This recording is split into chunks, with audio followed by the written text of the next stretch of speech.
ఇదంతా మీరు తీసుకున్న చొరవ.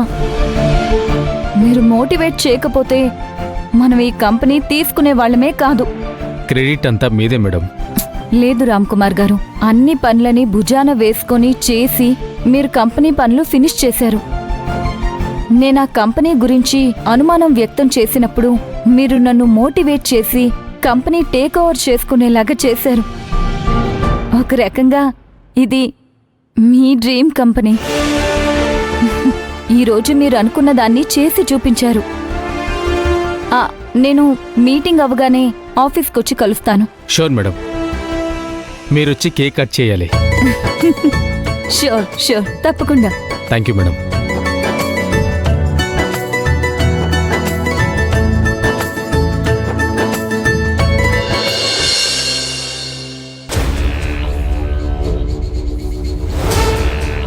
నమస్తే గురూజీ. కూర్చో కూర్చో.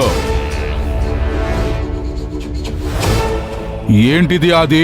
శివగామికి దెబ్బ తగులుతుందనుకుంటే అంతకంతకు వ్యాపార సామ్రాజ్యం విస్తరించుకుంటూ పోతుంది. తన వ్యాపార సామ్రాజ్యాన్ని సముద్రాలు దాటిస్తుంది. ఇంపోర్ట్ అండ్ ఎక్స్పోర్ట్ బిజినెస్ ని మొదలుపెట్టింది. 7 దేశాలకి తన కన్సైన్మెంట్స్ పంపించింది. అవునవును, కానీ ఆ ఉత్సాహం ఎంతోసేపు ఉండదు. ఏదైతే బిజినెస్ మొదలు పెట్టిందో దాని వలనే తను ఇబ్బందులు పడబోతుంది. భవిష్యత్తును ఊహిస్తున్నావా? ఏదైనా నువ్వే చేయబోతున్నావా? ఆలోచనని ప్రేరేపిస్తాం, ఆచరించేలా చేస్తాం.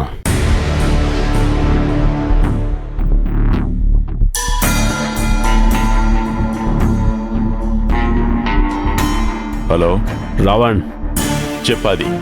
నీకొక అద్భుతమైన అవకాశం దొరికింది. తప్పించుకోవడానికా?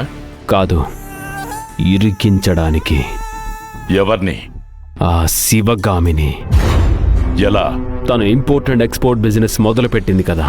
ఆ అన్ని షిప్పుల వివరాలు నా దగ్గరున్నాయి. ఎక్కడి నుంచి ఏమేం సరుకు వస్తుందో మొత్తం తెలుసుకున్నాను. శాటిలైట్ కంటే వేగంగా ఉన్నావు. ఆ స్పీడు లేకపోతే మార్కెట్లో నిలబడడం కష్టం. అయితే ఏం చెయ్యాలో ప్లాన్ చేసుకునే ఉంటావుగా. ఏం చెయ్యాలో ఆలోచించాను. ఎలా మొదలు పెట్టాలో నా వాళ్ళకి వివరించాలి, అంతే. సరే, నీకు ఈ విషయం చెప్దామనే ఫోన్ చేశాను. ఇద్దరం ఒకే దారిలో ఉన్నామని అర్థమైంది. ఉంటాను.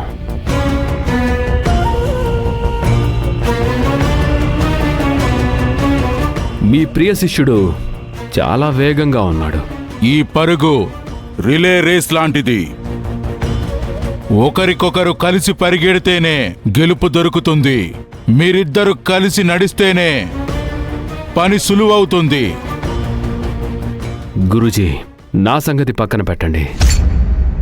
నేను ఆస్తి కోసం, నా చెల్లెలికి జీవితం ఇవ్వడం కోసం శివగామి మీద కక్ష పెంచుకున్నాను. నువ్వు తలుచుకుంటే నీకు శివగామి ఆస్తి అవసరం లేదు. నీ శక్తితో అంతులేని సంపదను సృష్టించగలవు.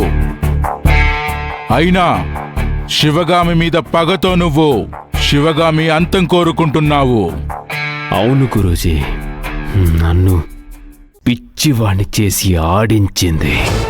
నన్ను మెంటల్ హాస్పిటల్లో చేర్పించింది. అది నేను జీవితాంతం మర్చిపోలేను. అర్థమైంది. నా సంగతి సరే గురూజీ, కానీ మీ సంగతే నాకు అర్థం కావట్లేదు. మాకన్నా ఎక్కువగా శివగామి మీద ప్రతీకారంతో రగిలిపోతున్నారు. దాని వెనుకున్న కారణమేంటి? చిన్న కారణమేం కాదు, చాలా పెద్దదే. ఈ శివగామి కుటుంబం వల్ల నేను చాలా నష్టపోయాను. ఒకప్పుడు నాకు కుటుంబం ఉంది, నాకు ఒక అందమైన జీవితం ఉంది. ఆ జీవితం నాశనమయ్యింది శివగామి కుటుంబం వల్లే. నేను నా కుటుంబాన్నే కోల్పోవలసి వచ్చింది. శివగామి అన్న హరిప్రసాద్ బిజినెస్ పనుల మీద మా ఊరు వస్తూ ఉండేవాడు. అప్పట్లో నేను ఊళ్ళో జరిగే సమస్యలకు, భూత ప్రేతాలకు మంత్రాలు వేసేవాడిని. కానీ ఎవరో నేను చేతబడి చేస్తానని తప్పుగా ప్రొజెక్ట్ చేశారు. ఊరి బాగు చూసుకునే హరిప్రసాద్కి ఈ విషయం నూరిపోశారు. అతని ప్రోద్బలంతోనే నేను ఉన్నాననుకొని మా ఇంటిని తగలబెట్టాడు. నా కుటుంబం మొత్తం ఆహుతైపోయింది. నేను మాత్రమే బ్రతికిపోయాను. ఇప్పటికీ పగతో రగిలిపోతున్నాను. ఇంత జరిగినా నేను ఆ హరిప్రసాద్కి ప్రాణమైన శివగామి కుటుంబాన్ని ఎందుకు వదిలిపెడతాను? శివగామి నాశనమవ్వడం నాకన్నా మీకే ఎక్కువ అవసరం ఉంటుంది గురుజీ. శివగామిని నాశనం చేయడమే నేను మీకిచ్చే గురుదక్షిణ.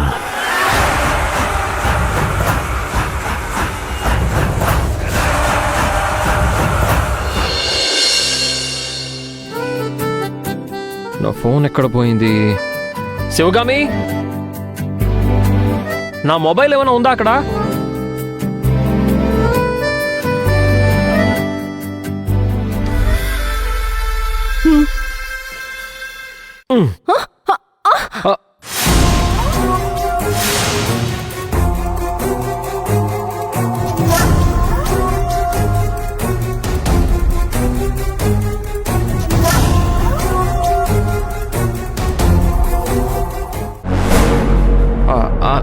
I'm so sorry.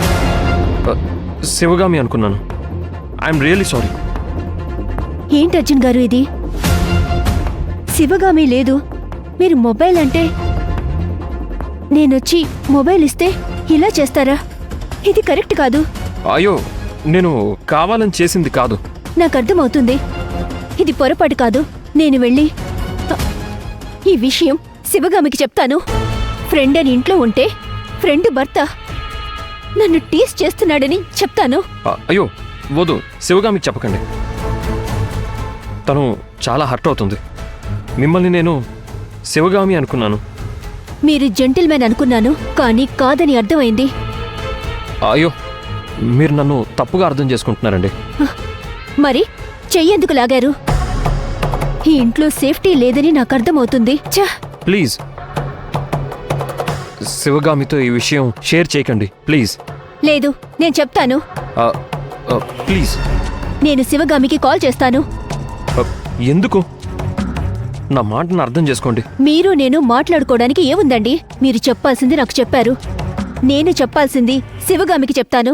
చూడండి, జరిగింది ప్యూర్లీ యాక్సిడెంటల్. కావాలని చేయలేదు. నాకు ఎలాంటి ఇంటెన్షన్స్ లేవు.